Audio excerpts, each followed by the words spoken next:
இன்றைய நாளுக்கான சிந்தனை, தம் சகோதரரையோ சகோதரியையோ முட்டாளே என்பவர் தலைமை சங்க தீர்ப்புக்கு உள்ளாவார். அறிவிலியே என்பவர் எரிநரகத்துக்கு ஆளாவார் என்னும் இயேசுவின் அமுத மொழிகளை இன்று வாழ்வாக்க முயல்வோம்.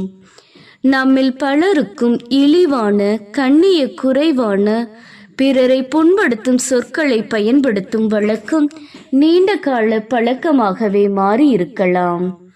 முட்டாளே, அறிவிலியை போன்ற சொற்களை கோபத்தில் வெளிப்படுத்துபவர்களாக நாம் இருக்கலாம். இத்தவ காலத்தில் அத்தகைய சொற்களை அடியோடு நிறுத்த உறுதி பூணுவோம். இழிவான சொற்களை நிறுத்தி இனிமையான சொற்களை பயன்படுத்தும் இன்மொழி கலாச்சாரத்தை நம் வாழ்வில் புதிதாக அறிமுகம் செய்வோம்.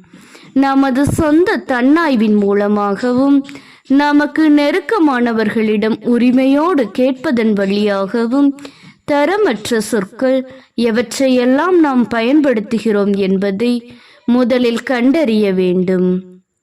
பின்னர் முயற்சி எடுத்து அத்தகைய சொற்களை அறவே தவிர்த்து விடுவோம். கடந்த காலங்களில் இத்தகைய சொற்களை பயன்படுத்தியதற்காக மனம் வருந்தி இனிமேல் அத்தகைய சொற்களை அறவே தவிர்த்து இனிய சொற்களை பேசுவோமாக. அருள்மொழி வேந்தனே இறைவா, உம்மை போற்றுகிறோம். எங்களது வாயில் இறை புகழ்ச்சியும் மனிதநேயமிக்க சொற்கள் மட்டுமே ஒலிக்கின்ற வார்த்தை